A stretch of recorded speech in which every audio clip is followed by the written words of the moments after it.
All right, there we go. So we are officially starting. Late, but better late than never. It's about 9:30 in the morning right now. All right, everybody. So we have a special guest here with us today. I'm gonna let him introduce himself, a little bit about who he is, what he does, how long he's been doing it for, and we're just gonna kind of dive into this topic that everybody's been talking about, which is the hot topic of is the market gonna crash? Right. Hey, good morning. Johnny Torreria. I work with Caliber Home Loans. And that is a good question, right? Is the market going to crash? And why would the market crash, right? What leads into a market crashing, right? Well, in 2000, 2016, no, 2006, 2005, 2007, I believe that the market crashed at that time, and it did crash, right? It did go down quite a bit, but it didn't go down because the raise in interest rates or um, it was just how easy money was to get, right? You could have a guy that had a 640 FICO score, no job, and he could buy a house with no money down, right? With, an interest only loan. Yeah. So what people were buying homes for at that time, they weren't to live in them. People weren't thinking about, hey, this is a house for my family where we can live for the next 30 years. Who cares what happens to prices? Because within 30 years, you're going to be able to, your house is going to be paid off. And I can guarantee it. I can almost, well, guarantee, there's no guarantees, right? Yeah. Um, the only guarantee is the Raiders going to win the Super Bowl. But Man, all right. no guarantees, right? I mean, but people weren't buying houses to live in it, right? But if you look at 30 years, you can look at the historic trend on homes. Yeah, they're going to go up and down, right? Mhm. But the values of homes that are determined by supply and demand. When the population doubles, and I'm not sure what that stat is, what is it, 10 years, maybe 15 years? Yeah. There's always going to be more demand for homes. The supply of homes is never, well, they're starting to build new houses, but eventually we're going to run out of space to build new houses. And then when the population increases, the demand's going to go up. So that means the value of homes are going to go up, right? Well, in 2005 and 6, people didn't buy a house to live in it. They bought it because they thought they're going to get rich. Right. And that was a trend that was going on. And I want to touch base on what you mentioned right now with the builders, because a lot of people are saying, hey, well, you know what? New construction permits, they slowed down. I think they're down like 30-40%. Builders are scared. They don't want to build anymore. But I like that you mentioned population growth because, Kern County in specific, and I'm just talking about Kern County, right? Population here in 2005, and these are actual charts. I'm going to put them up, but we were at 795,000 people in Kern County. In 2020, we had 917,000 people in Kern County. So that's a huge increase on the population in Kern County. So when you talk about builders decreasing the amount of homes that they're planning on putting out there, and population is increasing, it's simple supply and demand, right? Especially when it comes to a city like Bakersfield, which is what I talk about a lot. So I like that you mentioned that right out the get-go. Yeah, I mean, supply and demand is the number one factor in homes, and number one factor in anything, right? If you have, let's say right now we have 200 homes in the market, but you have 600 buyers, right? The raise in interest rates, what happens, right? So what they're saying is there's going to be more houses available, but instead of 600 people they can buy, the actual demand of those homes, only 400 or 300 can buy, right? Because the rise in the interest rates, right? Less people that can buy, but the demand's always going to be higher. I don't know, but always. It is right now, and it's going to continue to be higher than the actual supply. And what happened with these raise in rates is, for example, you have a $500,000 home, and you have 1,000 people that can afford that house, at a lower rate. But all of a sudden, those people that were in the $500,000 range, they dropped down to the $400,000 range. I don't know if that makes any sense. So basically, how would you explain that in simple terms? We were talking about it a little while ago. So if somebody's locked in at a purchase price of $300,000, right? Just an example, they're locked in at a 5% interest rate, and that rate goes from 5% to 6%. What happens to that $300,000 pre-approval? Well, I've got the chart up right here, right? So I'm kind of looking at it, right? So if you put a 4% interest rate on a $300,000 home, and this is an FHA loan. This is with taxes and insurance included. You're looking at a $2,025 payment. That's at a 4% rate. Okay, that's $300,000. If you put 6.5% rate, all of a sudden that payment shoots up to $2,480. All right. Okay, so let's just say $300,000, $2,480. That's a pretty big increase in the payment based on the rate. People are saying, hey, property values are going to drop. Again, now what I'm saying is property values, yeah, they might drop. I'm not saying that they're not, but are they going to drop any more than what they already have now? Because again, we're talking about a $300,000 house in California, right? So the people that were at $400,000, $600,000, they've all dropped down to the lower price range because the interest rates put them out of that $400,000 or $500,000 home. So everybody drops down a notch. But again, my belief is the demand still supersedes the supply. So let's go down. Let's say the rates next year, and this is the fear, right? Is interest rates are going to rise. Let's say they go up to 8.25%. Okay, remember $2,480 on a $300,000 home based on today's rate. $2,480. Let's put a house in here at $240,000.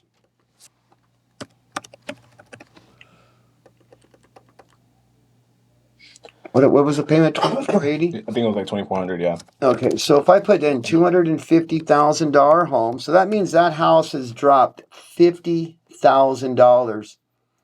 At 8.25 rate, your payment's pretty much the same, $2,430 a month. Okay. So that house would have to drop to $250,000. Again, we're talking about a $300 price range where we still have a huge demand in that range, right? Because maybe the people had dropped down. And so all of a sudden, right, so if the rate does go to 8.25, which we're fearing that it might, right? And we don't want it to, right? But we're still going to have a high supply, and in that price range, right? I always think that the price ranges are going to drop, or your $500,000 and $600,000 homes, right? Because you only had it in the demand, the buyers in that price range were limited anyway, even with the lower rates, right? So but everybody drops down a notch. Do you think houses in California are going to drop under $200,000? They're not. New construction, none of that, right? Yeah. Any home that, why? Because here in Bakersfield, we live in Bakersfield, right? We're one of the cheapest cities to buy a home in California, right? And we are, because I don't know if you noticed this too. A lot of the license plates, when you're driving around, you see license plates from Nevada, Washington, like different states, all migrating to Bakersfield. And every time I get a client myself, and I talked to Rigo about this, 7 out of 10 clients, bro, they're coming from out of town. They're coming from LA. They're selling it. They're cashing out, and they're buying cash. And they don't give a shit about the rate. They're here because it's inexpensive. And that's why I tell people, if you're worried about the market and you live in Bakersfield and you're buying at a price point from 200 to 300,000, like, dude, stop fucking listening to TikTok. Yeah. You know what I mean? Because it's the truth, bro. Like, and apart from that too, it's like, okay, so what's the difference between a crash and a correction? A crash is anything that declines 25%, 30% or lower. A correction is anything from 10 to 15%, 20%, right? So when you're talking about a correction, we even talked about it right now. The houses that are going to get more affected with that correction are houses that we're seeing, $400,000, $500,000 and up, right? Because those are the properties that are kind of overpriced. And like you said, there's not a big pool of buyers. There's not a lot of demand for that price point. But if you're looking, again, in $200,000, $300,000 price ranges, how much can those prices possibly correct, right? 10%, 15%, right? And here's the other thing, too, is you look at right now, right, today, okay? What we're seeing, the rate's gone up, and hopefully hopefully they level out. But I have a feeling they're going to continue to go up because we have to slow inflation down, right? Yep. And how do you slow it down? You raise the rates. The government, which is crazy, they want to slow our economy down, and the reason why is they want to stop inflation. So right now, is it bloody? I think that it is, right? And so a guy named Baron Rothschild, back in the days, what he said is the time to buy is when it's bloody. So I did see some of these new builders. I work at a track here, DR Horton track, and I'm a preferred lender out there. Well, they're giving up to $11,000 by using me as a lender for closing costs, right? So back in the market when it was lower, they weren't giving you any closing costs. Yeah, the rates were lower, the prices were high.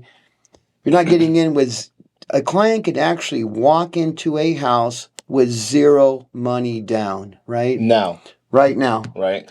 So this same scenario, a few months ago, 5-6 months ago, during that hype, what was the average buyer looking, to walk in with as far as cash to close? Well, let's say a $300,000 home, right? The seller's not paying your closing cost. They're not. So no closing costs help. So let's just say 6%, $18,000 to $20,000 down payment, right? For a $300,000 home. $300,000 home, right? So that's the thing. I always say take advantage of it. I think right now, if you look, yeah, the rates went higher, but there's ways to get around that, right? And, possibly what they call a 2-1 buy down. And I can explain all that. I don't necessarily 100% believe in a 2-1 buy down, but possibly a 7-year fixed rate where it's fixed for 7 years. And we hope, and there's no guarantees on this, that, within 7 years, that interest rates are going to maybe drop a little bit. So you can always refinance that. Because once the interest rates start dropping again, what happens? That everybody's waiting for interest rates to drop. House prices start going back up, right? So we're going to have this crazy 50 offers or 20 offers on a home because that's just reality, right? There's just human nature. Rates drop, you're going to have more demand, right? More demand, right? But we still have a huge demand because how much did our population grow in those years? Well, in just between 2000, let's see, between 2005 and 2020, in time span of 15 years, you're talking about 200,000 people, so over 100,000 people. We're almost at 1 million people here in Bakersfield. Population is just getting crazy, and that's not stopping. And I'm only going down to 2020. I haven't even checked the charts for 2022, so I'm sure we're super close to that. But let's talk a little bit about what happened during COVID. So a lot of people really kind of have a misconception as to what happened during COVID. They thought that was the greatest time on the planet to buy a house because the rates were so low. They were at 2%, which again, the rates were amazing. But what happened during that market? Again, people were offering 15, 20 plus offers on a property. And one of the analogies that I use is like, hey, if you saw a home for $250,000, the odds of you getting that home for $250,000 was slim to none. Right. There was no way in hell you were going to get it, especially in Bakersfield, right? So if you saw a home for $250,000, you were offering $300,000, $310,000, and you would still get beat out. Apart from that, you're offering to pay for your own closing costs. You're offering to guarantee. So that means if you saw a home for $250,000, you offer $300,000, you can guarantee the seller, hey, even though this home is not worth $300,000, I'm going to guarantee that I'm going to pay this price no matter what. Right. People were doing that, bro. So apart from their down payment, they were guaranteeing money, they were offering over asking price, and they were paying their own closing costs. They were even offering their wives, bro, at some point on the But you see, that's the crazy shit about it. It's like people are like, oh, nah, I should have just bought back then, It was a better time to buy, when right now you can get closing costs. If you see a house for $250,000, there's a very strong possibility that you're going to be able to walk into the house at a $250,000 price range, assuming there's not a lot of offers on it, right? 2 to 3 offers is a lot nowadays. Or you can even possibly negotiate it to come down a little bit depending on how long it's been on the market. Houses sit on the market a little longer, right? But yeah, that's so what in your perspective as a lender, what happened during COVID, and how do you see that change now? Well, what happened during COVID is interest rates, and people learned that. So what happened with us, I think a lot, people from LA or New York or whatever, right? They people realize that people can work out of their houses, make the same income they make wherever they live, and move to Bakersfield, right? When you had an interest rate at 2.5% or 2.75%, would you live in LA at a house built in 1960 for $1 million? You're going to move to Bakersfield, buy a brand new house, $400,000, even $500,000 at a 2% interest rate, and still be able to keep your same job. You're going to move to Bakersfield. Absolutely. So that increased our demand, our buyers, right? And it's still going to increase because the housing market is dropping very slowly. I think around the United States, right? But people know that we're in California, and what happens with real estate? It's going to be the curve, the up and down curve, right? Right. Are we gonna crash the market? How much is it going to crash, right? Did it already fall enough right now? Is it going to continue to fall? But if let's say it does, let's say it drops another $30,000, that means the interest rates went up again. Mm-hmm. So right now, let's say 6.5. Let's say we're at 9%. Well, all of a sudden, no one can afford to buy a house, right? You start dropping less demand, right? But even if it does drop, we're not going to be able to get into the house because it's going to cost you more on a let's say $20,000 home at 9.25 than it would be to buy a house now at 6.5%, for example, at that rate on 300 grand. It's the cost of your money, not if the house. Hey, I'm worried about the house dropping, right? Well, it might drop, but we do know this. No matter what, in 30 years or 20 years or 10 years or 5 years, that home is gonna start going back up in value, Right? Because it's supply demand. You can't make any more land. That's all we have. See, and this is what brings me to that next point too, bro. And this is when a client asks me, like, you see a lot of those videos again on Instagram, TikTok, all this stuff saying, hey, if you're a realtor, be honest with your clients. Be honest with your clients. If it's not a good time to buy, don't tell them to buy now. And I think to myself, and I'm like, how can I'm trying to be as honest as possible here. If you are not an investor looking to time the market, you're not going to flip a property. You're not going to go purchase a property, rehab it, put a lot of money into it, and then put it back on the market, and then worry about that price of that property. Then I would tell you not to buy. But if you're looking to purchase a home in a 200, 300,000 price point, even more, and you're planning on living there for more than 5 to 10 years, buy a freaking house. What are you waiting for? You're waiting for rates to go up higher? Are you following these trends because people are telling you the market's going to crash? Who gives a shit? If you buy a house at right now at a 6% rate, you get it at $300,000 home, and the rates go up 7, 8, 9%, like we're talking about. Well, guess what? You just got locked in at a 6% rate. So a lot of people have that misconception too with variable rates. Now we got fixed rates. I mean, we've always had fixed rates, but variable rates were more popular back in 2006, 7, and 8. So when those rates went up, people lost their homes because they were going with whatever the rates were at, currently on the market.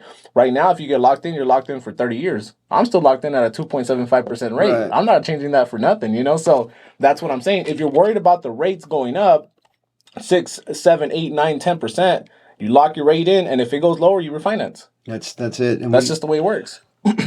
But again, going back to 2005 and 6, it just wasn't adjustable rates. There was a lot of shit going on. Those were 2-year fixed rates, interest only, that were guaranteed to jump like 3 or 4%, right? And so all of a sudden, people like, oh man, I don't care how much this house costs because my neighbor made $100,000. Again, they weren't buying a house to live in it.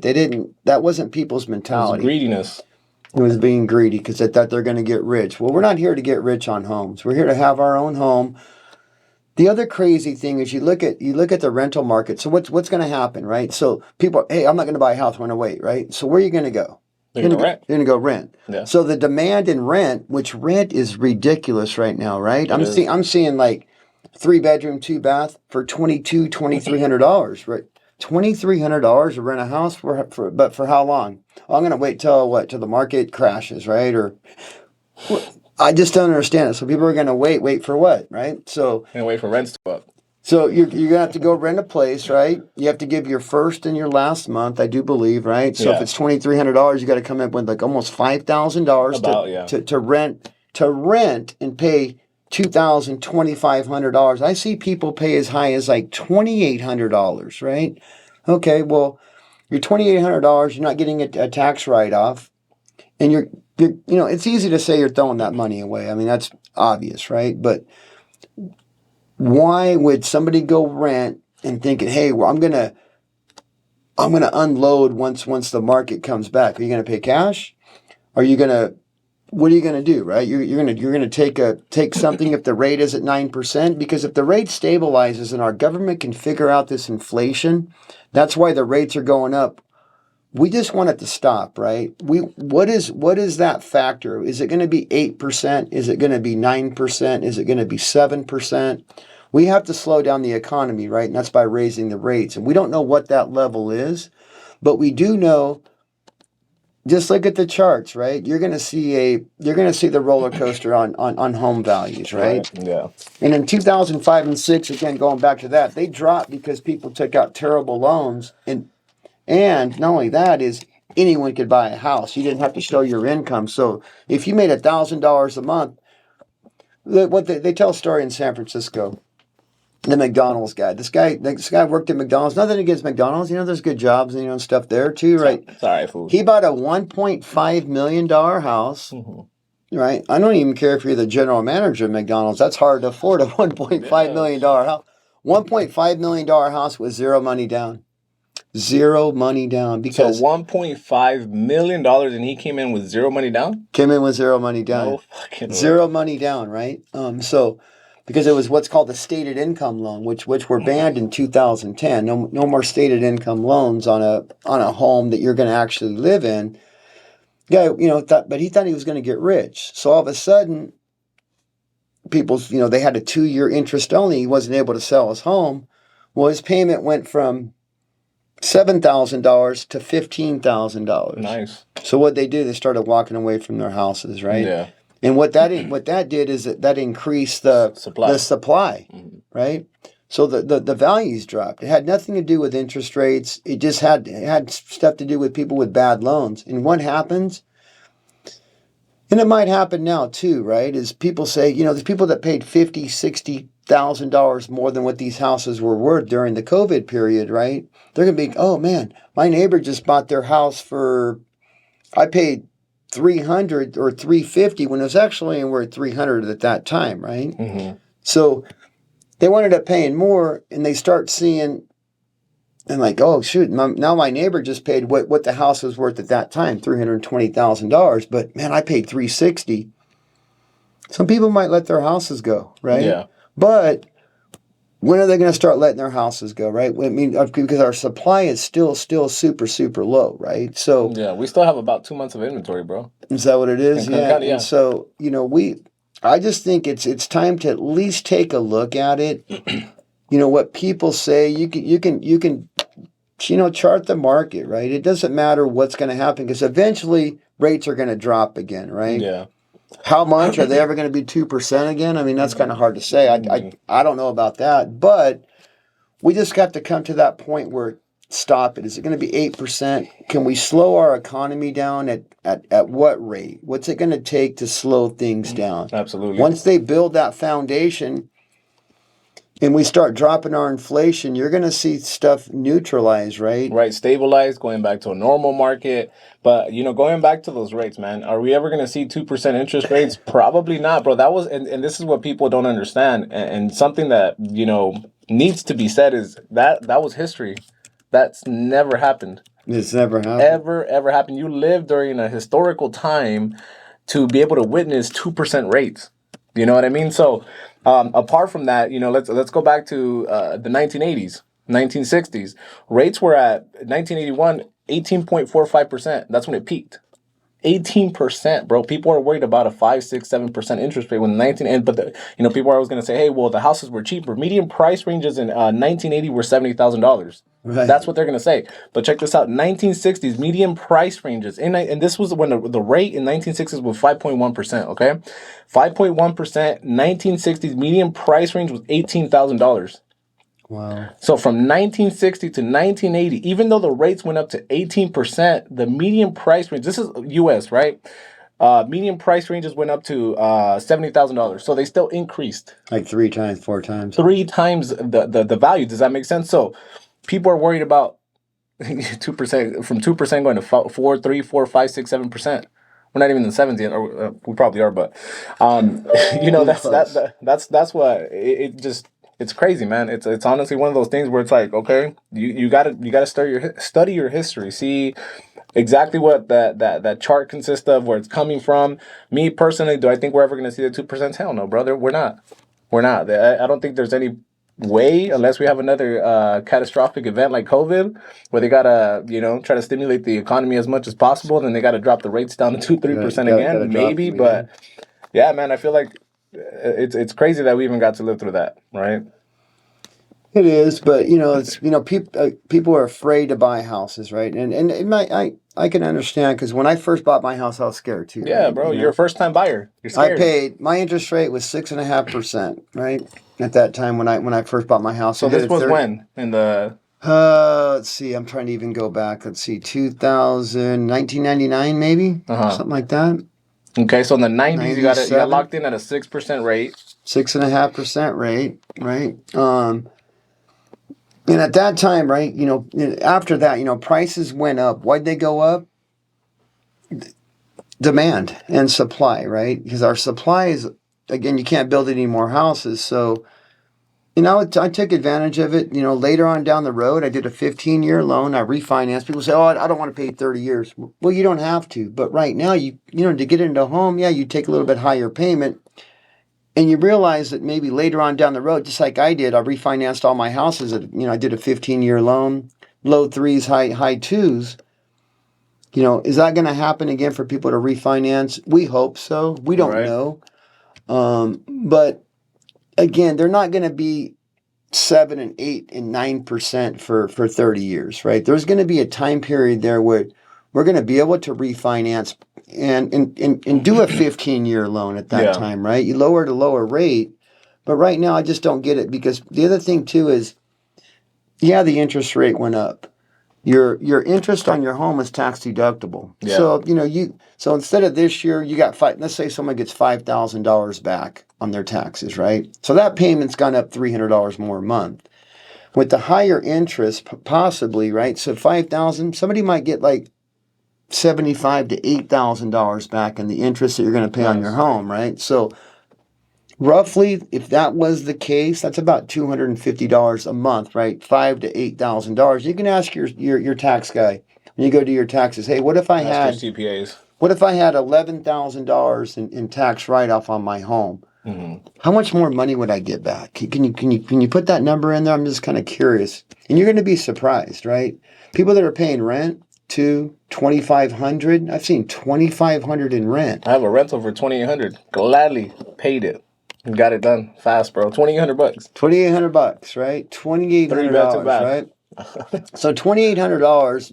I'm just throwing a number out there. You can buy what, a $350,000 house and possibly walk into that house with no money down.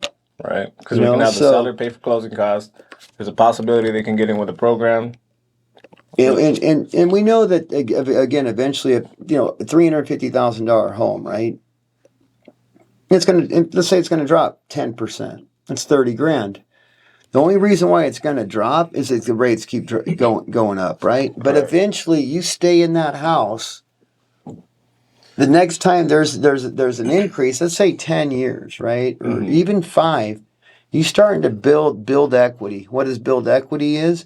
You drop the balance of your loan, and eventually it's going to even out, right? You're going to keep dropping your money because if you can walk in there with basically no money down, Yeah. right, or zero money down, you're going to be right at par, right? So the house goes down, so you might owe more than what your house is worth. But we know that eventually you start paying down your balance of your loan, you're going to catch up to the difference in what the house is worth to what you owe, right? And so I think the biggest thing in, the wealthiest people in the United States, who are they? They're landowners, period, right? That's how they built their wealth, and they built their wealth by not being scared. Taking And risks, calculated risks, right? taking advantage when people don't. Hey, well, you know what? Speaking of that too, what's your thought process on? Okay, there's something that's illegal in the stock market. That's called the fear and greed index. I'm sure you know what that is, right? Yes, I do. So Yeah. it's like, hey, an influencer goes up and says, hey, this stock is about to crash. Sell, panic sell. People sell. They're Insider sentiment, trading. right? Yeah, right. Yeah. So it starts triggering people to like sell stuff. That's not illegal in real estate. And we were just talking about that. So there's companies like Blackstone. Have you heard of Blackstone? I have. Yes, Right. So there's yeah. companies like Blackstone saying, hey, you know what? We're going to not buy houses right now. We're going to wait for a little while because we don't know what's going to happen. So, this is just a theory of mine. They're using that tactic. A lot of big companies are using that tactic to scare people into, obviously kind of forcing those prices up because they want to be ready for that 10-20% dip. Again, every area is going to be affected differently. In '08, there's areas that actually benefited from that crash. They actually went up in value. I don't know if you knew that, but that's something that I want to get across, to everybody's, mind is like not every area gets affected the same. Areas like, for instance, median price point in Bakersfield, what are we at right now? 400,000, right? Is that what it is right now? It's about 400,000 in LA. For an average 3-bed, 2-bath home, you're looking at $1.2 million in median price points. So do I think that Bakersfield is going to get affected the same way as LA? Hell no, dude. It's not. Because the people from LA are still going to move to Bakersfield. They're going to move to Bakersfield, bro. Our demand is going to be greater because are you going to buy? Let's say in LA, right? I always laugh at LA. I hate to say it, right? But it's like you buy a house in 1960, 1,000 square feet. I'm going to pay $1 million, but hey, I live in LA. Really? Congratulations, right? You're buying a house built in 1960 for $1 million. You're going to come to Bakersfield, keep your same job, and that's what's happening, right? Yeah. I'm like, hey, you know what? LA is nice, right? Beaches, all that traffic, and I love that, right? We got to love the traffic, it's a beautiful city for sure. But where are you going to raise your family? Some people can afford $1 million house, right? That's a 3-bedroom, 1-bath built in 1960, right? Down in LA. Bakersfield, you can buy a $400,000 brand new house right now. Because for what? Like what is it? Maybe 2,000 to 2,200 square feet, brand new, right? Never been lived in. Decent areas, great areas. So what are you going to do? People say, hey, I've had enough, right? And that's why we're seeing people move to Bakersfield because they can keep their job because they're working virtually. They're raising the actual demand because they say, hey, house prices are going to drop or whatever. Rates have gone up. I can't afford to buy a house in LA. I'm going to come to Bakersfield. Right, and that's exactly what's happening, bro. I have one client that I just closed a I'm actually in escrow with her right now. We sold her property in Northridge for $875,000. Shout out to my boy Anthony T. Nigan from Coldwell Banker helped me with this transaction. This one happened to be in his backyard. I reached out to him and I said, hey, I have a client that's looking to sell her property. It was a regular 3-bed, 2-bath home. I mean, it was nothing crazy, right? Sold it for $875,000. As soon as she sold it, bro, I'm talking about like 2 months ago, it dropped from 800 to 7. He's like, bro, I can't even get a house to sell here for $700,000 right now. Wow. She's buying a house cash in Bakersfield. I'm talking a beautiful property, bro. $500,000. We're about to close next week, cash. And I'm like, that's crazy, bro. A lot of people are legitimately doing that. They're migrating to Bakersfield. Dude, and I'm talking about a mansion, pretty much. You know what I mean? Because it's a beautiful property, man. But that's exactly what's going on. A lot of people are seeing that, LA's expensive, San Francisco's expensive. Those other areas are super expensive. They're going to come to Bakersfield because it's inexpensive. And like you said, a lot of people are working remotely. And that's why I go back to that same concept or that same ideology. Like if you live in town, you're from Bakersfield, you're from Kern County, and you're looking to buy a $200,000 to $300,000 price range home, do you think they should be worried about a market crash? Doesn't matter to them, right? Because they're, right. I mean, so I don't know. Just give us a call. My number is 661-330-0556. Let's talk about this, and let's think about it because there are people today that are going to go out and they're like, hey, I'm tired of this. Houses are going to crash, but I'm going to go find a rental property. I'm going to pay $2,500 a month, right? Mm-hmm. And I'm going to wait for what? Wait for rates to go up to 9 and 10%, which prices you out of buying a home. So the rental market's going to go up because there's a lot of people thinking, I'm just going to rent, right? Mm-hmm. So the demand in rental is going to go up. That means prices are going to go up, right? So if you look at, you can just Google this, right? It's just not me, because we think, hey, these guys can say whatever they want to say. Well, what do they say about home prices, right? And the rental prices, they're saying what? I've seen some videos. The growth is going to be, the rental prices are going to go up 8.4% on an average is what they're predicting for 2023, right? Mm-hmm. So 8.4%, and that's even going off of how high it is right now. Like you said, $2,800. You can almost buy a brand new house with no money down or very little money down, and have the same payment. Right. So it's a good time to at least look at it. Don't be scared. The people, and I always say there's negative people out there. Oh, it's There's not always gonna time to be. buy. I got a funny story, man. I had this lady out in Lamont. This poor little lady, and I love her, right? Because I see her maybe every couple years or 5 years, right? He's like, Johnny, el mercado se va a caer, no quiero comprar. She's been saying that since 2001, Nice. right? And we're, so 20 years later, great lady, never bought a house because when's the right time to buy a house, right? El mercado se va a caer. El mercado. El mercado se va a caer. She's always telling me, like, okay, well, I understand that, right? So during that time, you saw some huge swings, right? You saw, going up and down. But by now, it's like, man, your house would almost be paid off. What would it matter? Yeah. Right? And so people like that, and there's a lot of negative people out there. Oh, no tienes que comprar, right? Or don't go out and buy. Which usually those people don't own a house. They're not professional. Right. It's probably the tias, the tios. They own one property that they bought in the 1960s, and they think they're experts.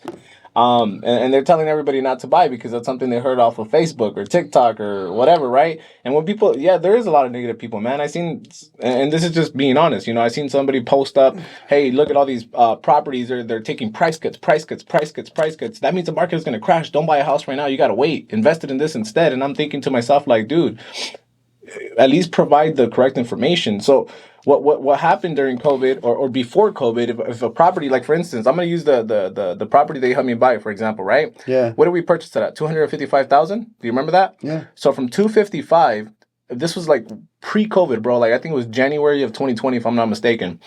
No, it was October 2020, I think it was. But anyway, that property was $255. During COVID, appreciated over time. That property went from $255 to $415 the last time I had it appraised, right? So from $415, if I were to, theoretically speaking, list that property and I were to put it up on the market and it doesn't sell, and I do a price cut from $415 to $390 because it's not selling, people are just going to look at that price cut from $415 to $390, but they're not going to realize the amount of equity that I still gained from $255 right. to. Does that make sense? So it's like, okay, so price cuts from what? From the unrealistic market that we had during COVID? Absolutely, bro. People have to come down to reality. Right, there you go. There's people that are pricing 2-3 bedroom properties for $300,000. I'm like, dude, this shit ain't worth more than $250. Right. So those are the people that are coming down on price points. If you see a lot of the price cuts, they're unrealistic sellers. Right. And that's true because they were spoiled, right? Like you said, you put a house on the market, people didn't care because they're like, yeah, I'll pay $50,000 more than what the house is worth right now, or I'll do a no appraisal contingency. I'll buy a house, just because no inspections, nothing, right? Buying a house, but I think it's time to take advantage of the price cuts that we have right now. Take advantage of the sellers paying our closing cost, and let's buy a house, right? Let's get away from renting. Let's get away from your aunt, uncle saying, "Hey, don't buy a house." And those are some of those people that bought a house that quadrupled or 10 times the value they paid for it, right? Absolutely, bro. And there's some people that bought houses in 2006, right? They got burned, right? Yeah. And they always say, hey, the mercado, right? El mercado. It wasn't the market. It wasn't that. It was greed, right? It was greed. Because they took out some bad loans, and a lot of people did get ripped off, right? Yeah. And so they got into a situation where their payment went up $400, $500, $600, right? And what do? Oh my God! Now my house went down because all people started walking away from their homes, right? Right. Because they couldn't afford the payment, though. They couldn't afford the payment. And that's what we go back to. So when I tell a client and they say, "Hey, be honest, is it a good time to buy?" Look, I'm going to ask you something. Can you afford the payment? Are you okay with this payment for the next 10, 15, 20, 30 years? If so, then don't worry Right, about the market. right. If you and your family are really comfortable with this payment, who gives a shit what the market does? Because you're gonna be okay with that payment. Back then, yes, you were getting, like you said, the first 2 years you were locked in. Then after that, rates increased and their payment. And I'm telling you because I've seen this firsthand. My aunt, for example, her payment went from $1,100, $1,200 to $1,700, and I just remember seeing them all stressed out. And I'm like, shit, that sucks. That's a big Right, jump. right. So those people. They didn't even want to continue making those payments because their properties, like you said, were underwater. They weren't even worth that much anymore. So why continue to overpay for something that wasn't worth that much? But on the other hand, if I'm locked in at a $255,000 home, my mortgage is $1,800, whatever it is, and my property goes from $250 to $230. I'm still gonna keep paying my mortgage. It's still $1,500 to $1,800. See, I'd look at it a little bit differently, myself personally, right? So let's say I buy a house for $300,000 and it drops to $260,000. What does it matter to me? I'm not selling my home. Right. I'm going to live in my house to live in my house, not to sell it. So whatever the value is, there's people that follow the value every day. Like, why? Follow the balance and how much your loan balance drops and the benefits of owning a house. That should be the mentality, not, oh, my house dropped $10,000. Who cares? You have a payment that you can afford. Your payment didn't go up. This is my payment. I'm going to keep building it. I have a place for my family to go, be in, take advantage of the interest write-off, take advantage of owning a house, and in time, you're going to owe zero on that property. Yeah, it might take 30 years, right?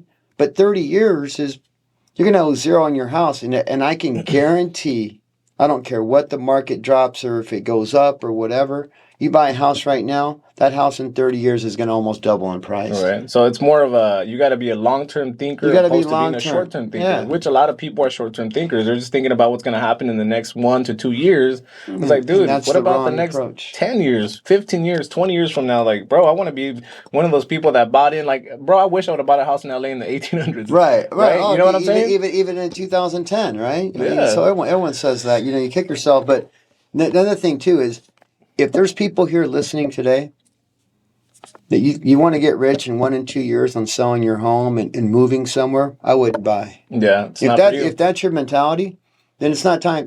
You didn't take advantage of it, right? So it's not the right time to buy, or you're going to pay cash, right? And you're going to get rich, right? But the people here today, it's about home ownership. Absolutely, it's about owning my own house, right? Can I afford this payment, like you mentioned, right? So we want to buy a house that we can afford. Get in with very little money down. Try to use the bank's money, but there are some people that can pay cash, right? Yeah. And that's like the lady from LA, for example. And that's rare, right? But there are some people, hey, you can pay cash. Maybe you can negotiate a lower price or whatever, but we got to look long term. And even if that is 10 years from now, I can almost guarantee every single person listening today said, you know what? I should have bought that house. Mm-hmm. And that's going to happen. And how many times do you hear that? I say it myself all the time, right? Yeah. I'm like, man, I should have bought that. Or, we all say it, right? Yeah, I've kicked my own ass or a few units that I feel like I should have bought and I mean, it's just, and that happens because it's housing, and housing is always going to have value. It's always going to have value because people need a place to live, right? No matter what. Where we're going to live. Where we're going to, you have to have a house, period, right? It's not a what do they call it? It's a necessity, not a want, correct. Right? A want, do you need this? Maybe not. Everybody needs a home. So demand rentals or a house to live in. Population doubles every 25 years, let's say 20 years. That's the demand. People have to buy a house. You can't build any more land. So that value's always going to go up, right? Yeah, you're going to see your dips, but again, eventually in time, that house is going to be more worth than what you paid for it, guaranteed. And I 100% agree. It's just that simple, right? I 100% agree. And if you can get in with little to no money down, right? What are you risking? You know what I mean? So, I mean, yeah, maybe your credit, but you're not really putting up any of your money. We can have the seller pay closing costs. But anyways, guys, that's a wrap for today. So shout out to Johnny Yeah, call us. My number is 661-330-0556. Also, I got some new construction properties going on where we're going to start in November. They're $280,000. And I Nice. believe, I don't know what the next plan is, but I believe they're going to come out, not sure, up to $11,000 in closing costs. Nice. I've got a program that I can use for you there where you can get in with very little money down, brand new house, $280,000. They're going to come out in November. We can get you pre-qualified and talk about how we could possibly lock that rate in and get you secured. Right. My number is 661-330-0556. All right. Thank you so much, Johnny. Appreciate you.